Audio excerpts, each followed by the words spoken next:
I'm here tonight to speak about our home at 1501 Reed and what it means to my family. I'm a single grandmother and I have full guardianship of my 4-year-old grandson Elijah.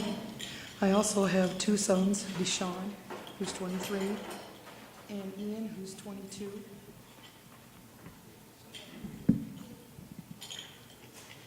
Who are both adopted and they're now grown and living on their own. I came through the not so great recession that we've told didn't happen. I worked 3 part-time jobs to keep my family together. During that time, I had just gotten a full-time job at One West Bank for a reverse mortgage company when my grandson Elijah came to live with me. He was 9 months old. At that time, I was living in the Stewart neighborhood in a very small 1-bedroom, and I moved to a large apartment complex to be in a 2-bedroom. But it was at the top end of my budget. And after being there a year, I moved to a less expensive apartment in the Edison neighborhood. I was at Stockbridge and Race. Less expensive meant more risk, dangerous street life all around us, drug sales and use on our porch, plus our backyard, violence, alcohol-fueled fighting and domestic abuse around us. Eli was afraid to sleep in his room after a fight broke out on our porch and the picture window was broken. I was afraid for Eli to sleep in his room. I had my truck windows broken out, my tires slashed, dealers throwing things at me to intimidate me because I called the police on them. We heard shots throughout the night when things were out at their worst.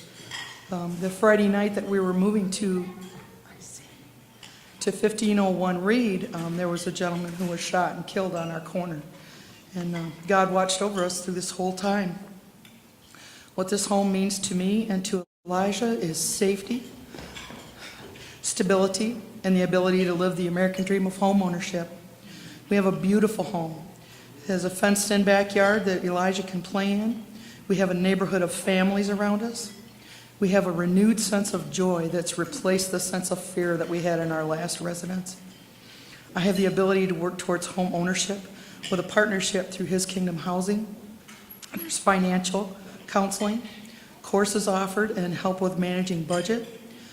This program gives sound financial planning to support our efforts.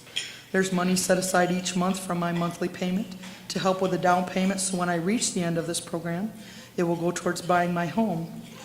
The lease period gives the opportunity so that I can learn my house in terms of fixing and troubleshooting repairs, and also by tapping my mentor's knowledge of building. I have time to refresh my credit by paying down outstanding items along with saving for homeowners issues. Now, my parents were both born in 1916 and they're both gone, and they lived through the Great Depression. One thing they strongly impressed on us is not to judge people by what they have. You never know what difficulties are behind a person's smile. Our financial times in recent years have changed the face of American workers and families.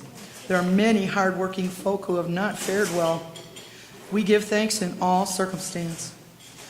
Know that behind this woman's smile is gratefulness, humble thanks to all who work for and give to this program. To my family, this is a blessing beyond what we could have imagined. Truly a gift from God. Thank you.